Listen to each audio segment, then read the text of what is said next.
हाँ जी, सभी को नमस्ते जी, सारे अनुशास्त्रीय अकाल जी। I hope so dear students के ट्रांसलेशन के इतने दिनों बाद लास्ट वीडियो जो हमारी थी उसमें हम लोगों ने काफ़ी सारे कंसेप्ट्स एडवर्ब के देखे थे। आज भी थोड़े बहुत एडवर्ब के कंसेप्ट्स होंगे और आज के कंसेप्ट्स में भी आपके कम्पिटिटिव एग्जाम से रिलेटेड कुछ बातें रहेंगी, तो ज़रा ध्यान से सुनना, उनको करने का प्रयास करना। और देखिए, लास्ट वीडियो में हम लोगों ने जो होमवर्क आपको दिया था, आई होप सो कि आप लोगों में से कुछ लोगों ने तो उनको करने का प्रयास किया ही होगा और कुछ लोगों के जो आंसर आए हैं हमारे पास काफ़ी हद तक उनके आंसर सही हैं, तो जिससे पता चलता है कि आप लोग चीज़ों को अच्छे से सीख रहे हो। लेकिन जो लोग नहीं भी कर पाए हैं, टेंशन लेने की बात नहीं है। आइए देखते हैं। ये था हमारा मैं नहीं जानता कि वह कहाँ गया है। ये लास्ट वीडियो का हमारा होमवर्क था, मैं नहीं जानता कि वह कहाँ गया है। अब इसका बनाना हमने ट्रांसलेशन। देखो, ये तो लिखा है कहाँ गया है, तो कुछ लोग सोचने लग जाते हैं कि ये तो इंटरोगेटिव है। हर बार ऐसा नहीं होता। आप पीछे देखिए, इसके पीछे पूर्ण विराम लगा है, यानी कि एक डंडी लगी हुई है, जिससे पता चला कि ये नॉर्मल सेंटेंस है। तो नॉर्मल सेंटेंस कैसे बनेगा? आई डोंट नो, मैं नहीं जानता, प्रेजेंट में मैं नहीं जानता, तो I don't know where he has gone. पहले हमने क्या लगाया है? पहले हमने सब्जेक्ट लगाया और उसके बाद हेल्पिंग वर्ब का यूज किया है और उसके बाद मेन वर्ब आई है। तो आपको पता ही है, अगर ये इंट्रोगेटिव होता तो हम पहले हेल्पिंग वर्ब लगाते, फिर सब्जेक्ट लगाते। WH के बाद पहले हम हेल्पिंग वर्ब और फिर सब्जेक्ट लगाते। लेकिन क्योंकि ये नॉर्मल सेंटेंस था, इसलिए हमने पहले सब्जेक्ट को रखा है और बाद में हेल्पिंग वर्ब को रखा है। क्योंकि यहाँ पर कोई सवाल नहीं पूछा जा रहा, यहाँ पर एक बात बताई जा रही है कि मुझे नहीं पता या मैं नहीं जानता कि वह कहाँ गया है। तो नॉर्मल बात थी, अपनी बात बता रहे थे, कोई सवाल नहीं किया जा रहा था, इसलिए हमने इसे इंट्रोगेटिव में नहीं बनाया। ठीक है जी। आइए आज के अपने ट्रांसलेशन में अपने सेंटेंसेस को देखें और फिर देखेंगे इसका होमवर्क क्या बनता है। उसने मुझे कहाँ देखा है? उसने मैनू किथे देखा है? मैं पहले से बहुत ज़्यादा बेहतर हूँ, मैं पहला नालों बहुत ज़्यादा वधिया हूँ या बेहतर हाँ। आप लोग बहुत बुद्धिमान हैं, तुसी लोग बहुत बुद्धिमान हो, यानी कि बहुत इंटेलिजेंट हूँ। ठीक है। यह बहुत साहसी कार्य है, ये बहुत ही हिम्मत वाला काम है। साहसी कार्य यानी कि हिम्मत वाला काम है। ये कहानी बहुत उलझन भरी है, ये कहानी बहुत ही ज़्यादा उलझन भरी है, मतलब ये बहुत सारियाँ गल्लां हैगियां जिहड़ी कि उलझावे वाली हैं। मैं बहुत हैरान हूँ, मैं बहुत हैरान हाँ। मैं भी चाय पर आमंत्रित हूँ, मैं भी चाह ते इनवाइटेड हाँ, मतलब चाह ते मैनू भी बुलाया गया है। मैं आपसे मिलकर बहुत खुश हूँ, मैं तुहाडे नाल मिलके बहुत खुश है या तुहानू मिलके बहुत खुश हाँ। तुम्हें इतना ज़्यादा चतुर नहीं होना चाहिए। ओ माय गॉड, तुहानू इतना ज़्यादा इंटेलिजेंट यानी कि इतना ज़्यादा चतुर नहीं होना चाहिए, चलाक नहीं होना चाहिए। वह इतना समझदार है कि उसे धोखा नहीं दिया जा सकता है। वो इतना ज़्यादा समझदार है कि उन्हें धोखा नहीं दिता जा सकता है। आगे है, मैं इतना खुश हूँ कि अपनी भावनाओं को नियंत्रित नहीं कर सकता। मैं इतना खुश हाँ कि अपनी भावनाओं को मैं नियंत्रित नहीं कर सकता, भी रोक नहीं सकता, कंट्रोल नहीं कर सकता। तो चलो हिंदी पंजाबी मैं तो दसती है, मैं सैड हो जाना, तुसी वीडियो पॉज कर लो तो इसका आंसर बना लो, उस तो बाद मैं तो दसूँगा भी इन्हां दा ट्रांसलेशन किवें बनता है। ठीक है जी। हाँ जी, तो उम्मीद है कि अब तक आप लोगों ने बना लिया होगा और आइए देखते हैं क्या क्या इसका आंसर बनता है, कैसे कैसे ट्रांसलेशन बनेगी आज की। शुरू करते हैं। तो पहला है, उसने मुझे कहाँ देखा है, और इंटरोगेटिव मार्क भी है, यानी कि इंट्रोगेटिव सेंटेंस बनेगा। तो उसने मुझे कहाँ देखा है, कहाँ WH वर्ड आएगा, WH word where. WH word के बाद पहले हेल्पिंग वर्ब आएगी has, where has he seen me, उसने मुझे कहाँ देखा है। और हैज़ हेल्पिंग वर्ब के बाद पहले सब्जेक्ट, सब्जेक्ट के बाद फिर मेन वर्ब सीन आ जाएगा और उसके बाद ऑब्जेक्ट आ जाएगा। तो अगर आप लोगों ने पहले से जो टेंस हैं, टेंस के सारे जनरल फॉर्मूलेस को देखा है और स्टार्टिंग से जो आप लोगों को ट्रांसलेशन करवाई गई है, अगर आपने वो देखी हैं, तो आपके लिए इसका फॉर्मेशन बिल्कुल भी दिक्कत नहीं होगा। इसके फॉर्मेशन में कहीं भी आपको कोई प्रॉब्लम नहीं होगी। आइए देखते हैं। मैं पहले से बहुत ज़्यादा बेहतर हूँ, I am much better than earlier. Earlier मतलब पहले से, और देखो ये एक तरह से ना कंपैरेटिव डिग्री है, बेटर लग गया ना, कंपैरेटिव डिग्री है, much better than earlier.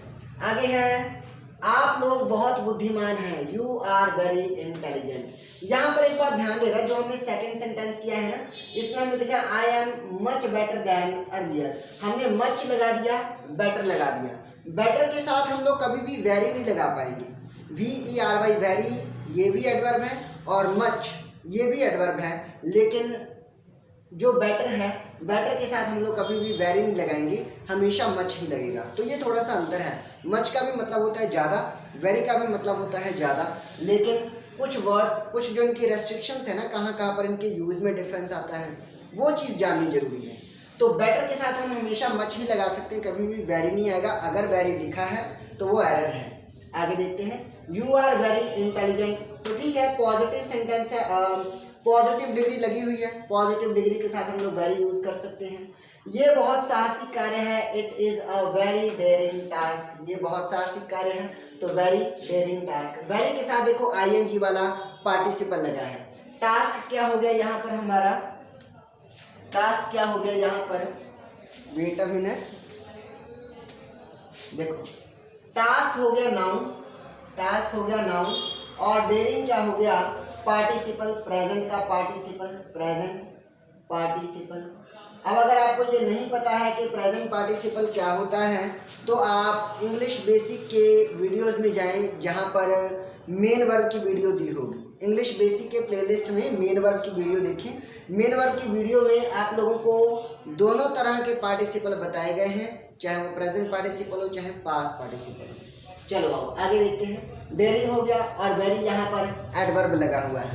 Adjective से पहले, किसी एडजेक्टिव से पहले या किसी पार्टिसिपल से पहले हम लोग कोई एडवर्ब ही लगा सकते हैं, ठीक है।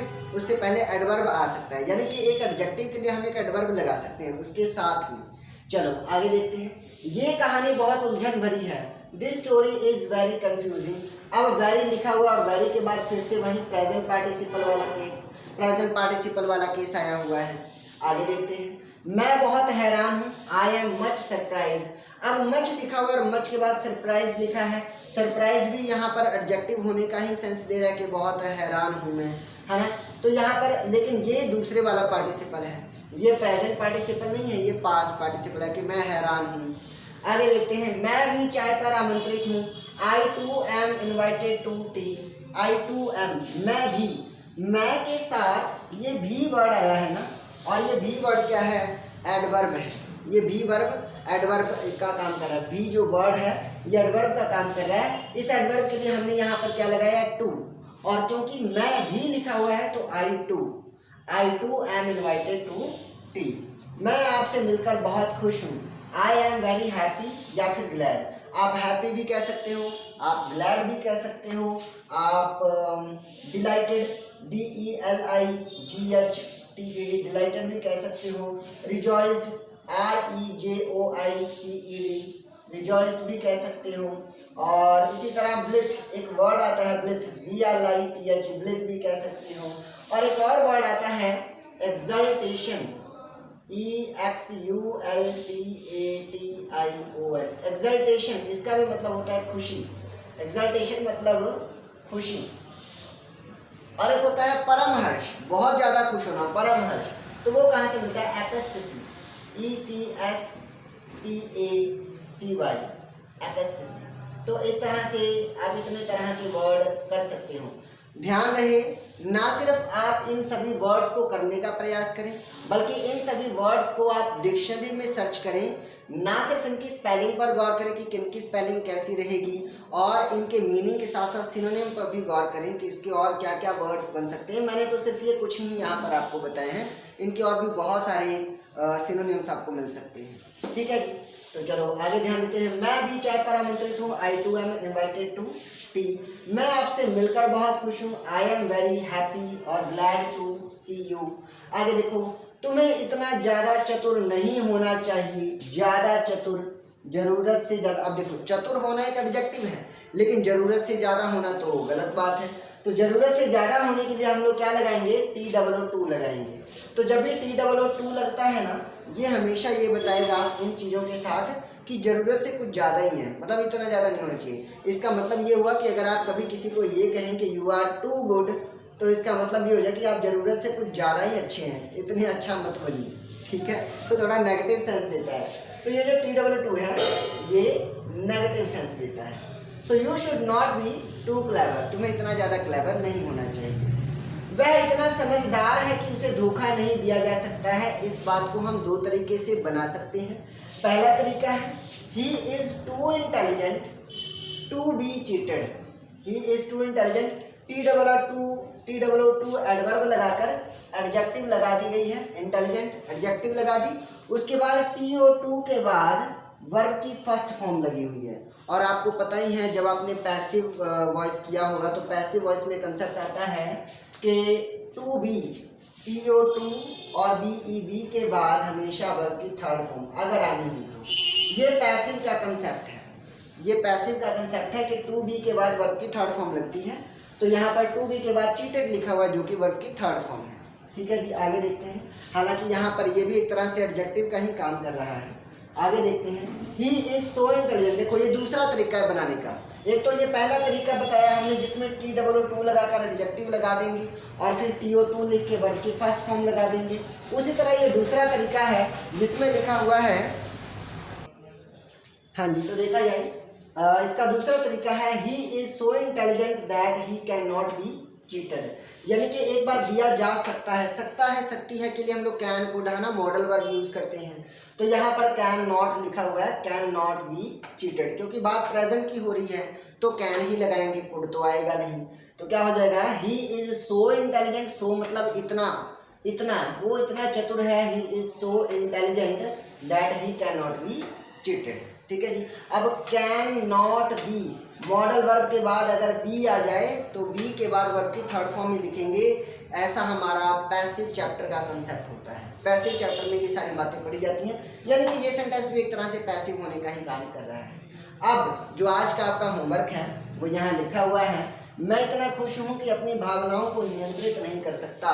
इसे आप कितनी तरह से बना सकते हैं वो आपने अपनी कमेंट करके लिखना है। अपना होमवर्क आपने पूरा करना है। और यहाँ पर जो एक स्पेलिंग हमने लिखी थी एक्सटेसी में लिखना, ECSTASY, एक्सटेसी, SY होगा, यहाँ पर CY की जगह SY कर लेना ताकि ये वर्ड एकदम सही हो। ठीक है जी। ये वर्ड हालांकि कई बार पूछा भी गया है एग्जाम में, एक्सटेसी वर्ड काफ़ी बार आया है एग्जाम में। एक्साल्टेशन के भी आने की संभावना होती है। बाकी डिलाइटेड और रिजॉइस्ड ये सब तो आम शब्द हैं। हाँ, ब्लिथ जो है, ब्लिथ भी पूछा गया है।